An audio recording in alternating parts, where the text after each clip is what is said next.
জাহান্নাম বছরে 2টা নিঃশ্বাস ছাড়ে। কয়টা নিঃশ্বাস? একটা নিঃশ্বাস গ্রীষ্মকালে যখন প্রচন্ড দাবদাহ চলে, ওইটা হচ্ছে জাহান্নামের নিঃশ্বাসের ফসল। ওই প্রভাবে পৃথিবীতে এরকম দাবদাহ চলে। এই সায়েন্স বিশ্বাস করবে? করবে না। ওর বিশ্বাসের আমার যায় আসে না। আল্লাহ পাক বলেছেন সত্য, রাসূল বলেছেন সত্য। আরেকটা হচ্ছে শীতকালে যখন প্রচন্ড ঠান্ডা, তখন শীতকালে জাহান্নামের এমন একটা জায়গা আছে যেটা কিন্তু শীতল জায়গা। জাহান্নামের পুরো জায়গাটাই কিন্তু আগুন নয়, এমনও জায়গা আছে যেটা কি খুব শীতল। ওই শীতল অংশ শ্বাস ছাড়লে এই যে পৃথিবীতে সেই এই শীতের একটা প্রভাব চলে আসে, প্রচন্ড ঠান্ডার শৈত্য প্রভাব চলে আসে। এটা হয়তো অনেকে বিশ্বাস করবে না, ভুল মনে করবে যে ধর্মান্ধ কথাবার্তা। হাদিসে আছে নবী সাল্লাল্লাহু আলাইহি ওয়াসাল্লাম বলেছেন, কে সত্যবাদী? এই পুরো সভ্যতা না রাসূল সাল্লাল্লাহু আলাইহি ওয়াসাল্লাম? এই বিশ্বের সমস্ত মানুষ সত্যবাদী বেশি না আল্লাহ রাসূল বেশি সত্যবাদী? বাস, আর কোনো দরকার আছে কথার? কবরের আযাব সত্য না মিথ্যা? চোখে দেখা যায়? কোনো পরীক্ষাগারে প্রমাণ করা যায়? তাহলে পশ্চিমারা যে বলে পরীক্ষা নিরীক্ষা পর্যবেক্ষণ ছাড়া কোনো জ্ঞান নেওয়া যাবে না, তাহলে কি হবে? এই যে শিক্ষা ব্যবস্থা দাঁড়িয়ে আছে এখনকার এই দর্শনের উপরে, পরীক্ষা নিরীক্ষা পর্যবেক্ষণ চাক্ষুষ না দেখা পর্যন্ত কিছু বিশ্বাস করি না। যদি বিশ্বাস করেন তখন আপনাকে বলবে ধর্মান্ধ হয়ে ব্যক্তি। কি বলবে? কথা বোঝেন না আমার? হ্যাঁ, ওদের ফিলোসফি অফ এডুকেশন, মানে আমরা বলি এটাকে এপিস্টিমোলজি, আমাদের ফিলোসফিতে বলতো এপিস্টিমোলজি, মানে জ্ঞান তত্ত্ব। এই শব্দের অর্থ হচ্ছে কি? জ্ঞান তত্ত্ব। ওদের জ্ঞান তত্ত্ব হচ্ছে যে যেটা ভিজুয়াল না, আমরা যা দেখি না, এবং যেটা স্পর্শ করা যায় না, ইন্দ্রিয় দিয়ে উপলব্ধি করা যায় না, মানে স্পর্শ করে বোঝা যায় না, গন্ধ নিয়ে বোঝা যায় না, তারপরে কঠিন তরল না বায়বীয় পরীক্ষা করা যায় না, পরীক্ষা নিরীক্ষা পর্যবেক্ষণের মাধ্যমে সিদ্ধান্তে আসা যায় না, এটাকে জ্ঞান বলে না ওদের মধ্যে। যদি এটাকে এই সিঁড়িগুলো উত্তরানো যায় তখন সেটা জ্ঞান, ওদের দর্শন এটা। তাহলে এখন কবর আযাবটাকে আপনি কি করবেন? এখন কবর আযাব নাই, তাহলে এখন তো আপনাকে আল্লাহ পাকের কথায় বিশ্বাস করতে হচ্ছে না, গায়েবে বিশ্বাস করতে হচ্ছে। তাহলে এখন আপনি যখন গায়েবে বিশ্বাস করতে যাবেন, ওরাই আপনাকে তকমা দিয়ে দিবে তো ধর্মান্ধ, এবং ওয়ার্ল্ড আপনাকে আক্রমণ করবে তখন। যেমন মুসলিমদেরকে এখন আক্রমণ করছে না এগুলো দিয়ে, এগুলো এমনি এমনি আসে নাই, এটা পরিকল্পিত। আপনার ভিত্তিটাকে নড়িয়ে দিবে। তাই তো আসলেই তো আল্লাহকে তো দেখি না, ফেরেশতা তো দেখি না, জিন জাতিকে তো দেখি নাই, আত্মা তো দেখি না, কবর আযাব তো দেখি না, কেন বিশ্বাস করবো তাহলে? এই জন্য দেখবেন একটা প্রজন্ম তৈরি হয়েছে এখন, ওরা বলে যে আমি তো আল্লাহ কোরআন এগুলো তো খুব একটা বিশ্বাস করি না, কারণ আমি তো দেখি না। নাউযুবিল্লাহ। আছে না এমন লোকজন আশপাশে আপনার? এদের সংখ্যা বাড়ছে না কমছে? দিন দিন বাড়ছে। হয়তো আপনার কাছে মনে হচ্ছে যে এদের সংখ্যা হয়তো বেশি না, কিন্তু দিন দিন বাড়ছে। একটা তথ্য দিয়ে যায় আপনাদেরকে এখানে, শোনেন। বিগত 100 বছরে, কত বছরে? বিগত 100 বছরে বিশ্বের 3টা দর্শন খুব চলেছে। কয়টা দর্শন? 3টা। একটা হচ্ছে এলিমিনেশন, ওরা বলে কি এলিমিনেশন, মানে কনসেপ্ট অফ গড, মানে আল্লাহর বিশ্বাসটাকে সরিয়ে দেয়া, এটাকে এলিমিনেট করা। দেখবেন পশ্চিমারা সহ এই উন্নত সভ্যতা, সো কল্ড উন্নত সভ্যতা নিয়ে কিন্তু আল্লাহ বিশ্বাস করে না। তারা নাস্তিকতার আদর্শ ছড়িয়ে দিচ্ছে, কিন্তু তারা বিজ্ঞানে বিশ্বাস করে, আল্লাহ বিশ্বাস করে না। কিন্তু বিজ্ঞান যদি বলে কবরের আযাব বলে কিছু আছে, ওরা বিশ্বাস করবে, অবশ্যই বিশ্বাস করবে। কিন্তু আল্লাহ যদি বলেন কবরের শাস্তি আছে, তারা বিশ্বাস করবে না। আমার কথা বোঝাতে পারছি? আচ্ছা, এটা একটা। 2 নম্বর হচ্ছে ম্যাটেরিয়ালিজম, মানে বস্তুবাদিতা, মানে মানুষকে দুনিয়া, খাও দাও ফুর্তি করো, ব্যাংক ব্যালেন্স, টাকা পয়সা, জমি জমা, স্ট্যাটাস, এইটুকুর মধ্যে সীমাবদ্ধ করেছে। চিন্তাগুলোকে এর মধ্যে সীমাবদ্ধ করেছে। পরকালের জীবন, ওইখানে জবাবদিহিতা, আল্লাহর সামনে দাঁড়ানো, এগুলো বাতিল, এগুলো পড়ে। মানুষকে দুনিয়ার দিকে ফোকাস করেছে। দেখেন না এখন ফ্লাইওভারে দাঁড়াবেন, দেখবেন মানুষ ছুটছে, সারাদিন ছুটছে। কিসের পিছনে? পরকাল, দুনিয়ার পিছনে। অল্প কিছু মানুষ আছে যারা একটু ধর্মান্ধ টাইপের, নাকি তারা ছোট ধর্মের দিকে। আরেকটা আছে 3 নাম্বার, এটা হলো চ্যালেঞ্জ এগেইনস্ট রিলিজন, মানে ধর্মের বিরুদ্ধে চ্যালেঞ্জ উত্থাপন করা, যে ধর্মের এটা কেন, ধর্মের ওইটা কেন, হ্যাঁ মুসলিমদের মধ্যে পর্দা কেন, চুরি করলে চোরের হাত কেন কাটতে হবে, বর্বর একটা বিষয়। তারপরে ইসলামে বহু বিবাহ কেন, ঠিক আছে, তারপরে বিয়ের এক্সাক্ট কোনো বয়স নাই কেন, মানে এই যে কনসেপ্ট থ্রো করছে না, এগুলো চ্যালেঞ্জ, রিলিজিয়নকে চ্যালেঞ্জ করা, এই দর্শনটা ছড়িয়ে দেওয়া হয়েছে বিগত 100 বছরে। এই তথ্যটা আপনাকে জানিয়ে দিলাম। ইনশাআল্লাহ আপনাদের স্টাডির ক্ষেত্রে কাজে দিবে। আজকে রাত্রে ঘুমানো থেকে শুরু করে দেন রাসূলুল্লাহ সাল্লাল্লাহু আলাইহি ওয়াসাল্লামের সুন্নাহর উপর আমল করা। পারা যাবে ইনশাআল্লাহ।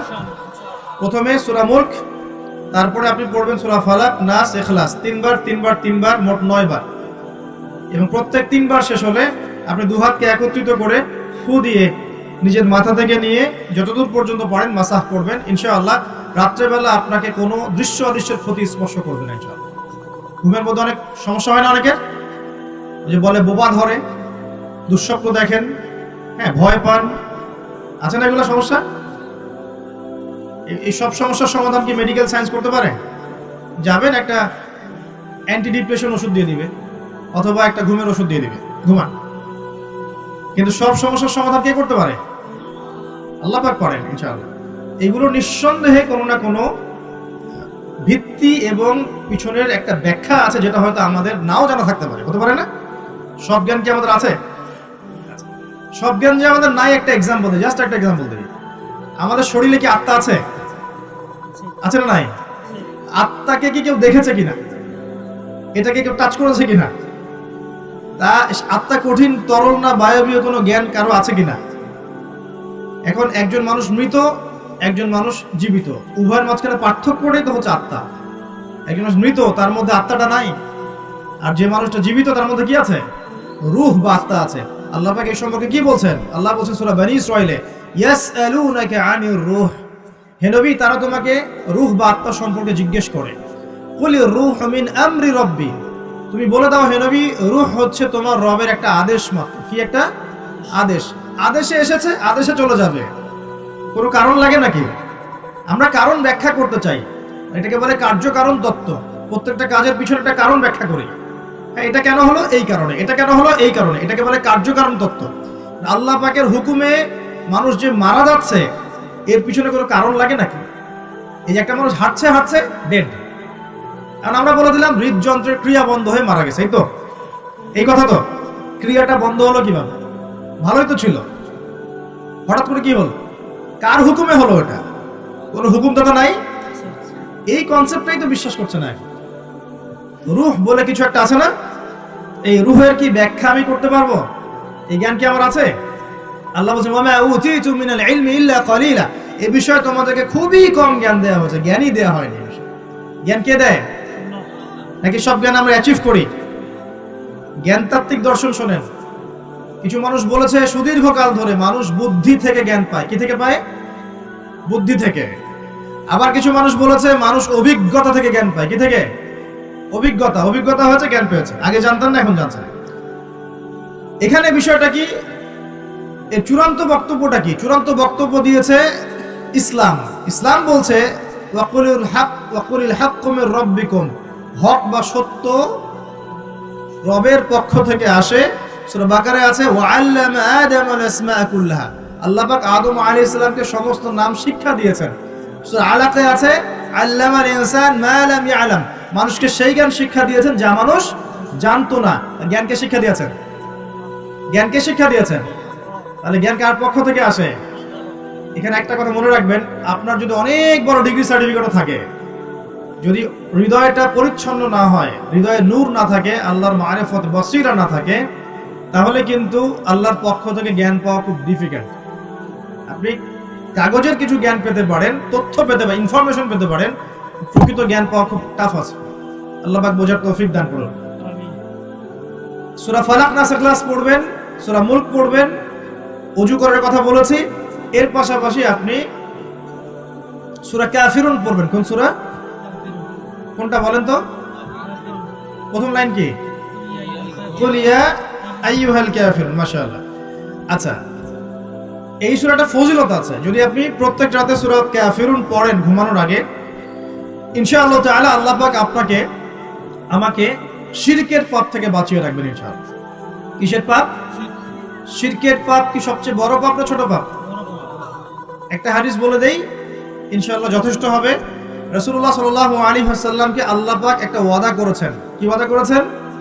আল্লাহ পাক বলছেন মিরাজের রাতে, হে নবী মুহাম্মদ সাল্লাল্লাহু আলাইহি ওয়াসাল্লাম, তোমার উম্মতের মধ্যে কোনো ব্যক্তি যদি, তোমার উম্মতের মধ্যে যে কোনো ব্যক্তি যদি আসমান জমিন সমান পাপ নিয়ে আমার সামনে হাজির হয়, কিন্তু আমার সাথে কাউকে শরিক করেনি, শিরকের পাপ নাই, আমি আল্লাহ তার সামনে আসমান জমিন সমান গুনাহ, আসমান জমিন সমান ক্ষমা নিয়ে হাজির হব।